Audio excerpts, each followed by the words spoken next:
Wakil Ketua Komisi 3 DPR Ahmad Syahroni ditantang beradu debat soal tunjangan fantastis anggota DPR oleh diaspora Indonesia. Tidak menjawab tantangan debat, Syahroni memilih berkomentar di media sosial. Tunjangan fantastis yang diterima anggota DPR terus menjadi perbincangan panas di masyarakat. Di sosial media, banyak warga membagikan protes mereka terhadap berbagai fasilitas mewah yang diterima anggota DPR yang dinilai sangat kontras dengan kondisi ekonomi masyarakat. Aku bener-bener murka banget ya lihat kearoganan dari karyawan kita di DPR, Ahmad Syahroni dari Partai Nasdem. Kenapa kita minta untuk bubarkan DPR? Satu, mereka udah gagal dalam menjalankan mandat dari masyarakat yang diberikan kepada mereka. Negara kita sedang defisit. Pemerintah mau mengeruk pajak sebesar-besarnya dari mulai pendapatan, PPN, dan lain sebagainya, sampai pajak PBB juga mau dinaikin secara luar biasa kan sama pemerintah. Udah dari situ, kita, Indonesia, menghabiskan APBN tahun 2025 sebanyak 9,96 triliun. Sebesar itu untuk DPR RI. Diaspora Indonesia, Salsa Erwina Huta Galung menyebut kesenjangan penghasilan anggota DPR dengan penghasilan rata-rata masyarakat Indonesia sangat jauh. Di Singapura, datanya gaji UMR individu, masyarakat UMR nih ya, berarti kan itu standar ya, itu gaji parlemennya hanya 2,6 kali lipat lebih besar dibandingin dari UMR. Di Malaysia, ini salah satu data tertinggi yang aku lihat ya, di Asia juga, yaitu 9 kali lipat, Kak.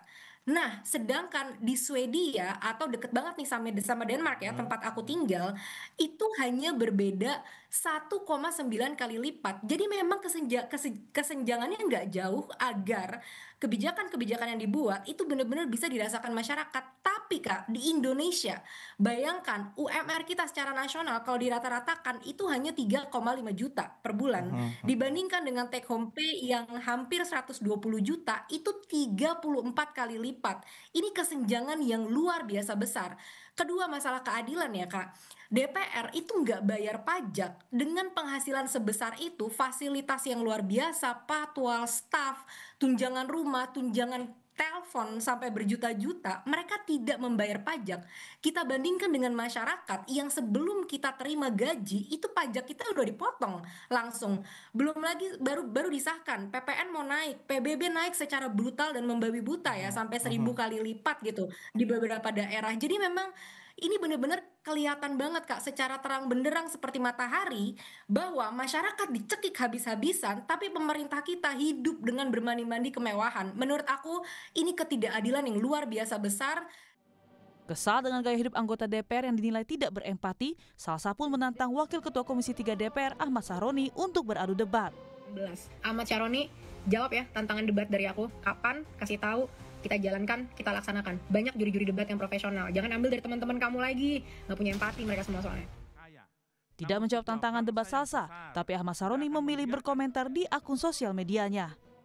Dalam unggahannya, Syahroni bilang tidak akan meladeni ajakan debat itu. Ia juga mengunggah tangkapan layar Salsa saat tengah live bersama Kompas TV. Syahroni bertanya, apakah Salsa sedang lomba debat di Denmark?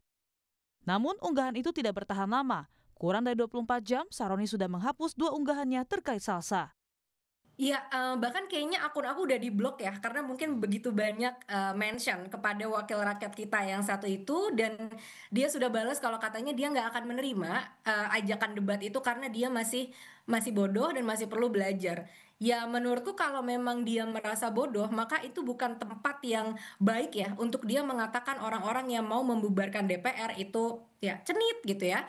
Itu udah nggak masuk akal banget. Dan yang kedua, kalau memang bodoh, saat kita bodoh Kak, aku pun nggak tiba-tiba jadi mewakili Indonesia di lomba debat dunia kan. Itu kan ada proses untuk aku bisa menjadi semakin baik.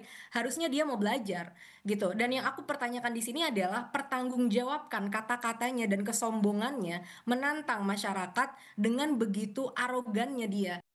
Tunjangan fantastis anggota Dewan menjadi perhatian masyarakat di tengah sulitnya perekonomian dan efisiensi yang dirasakan saat ini.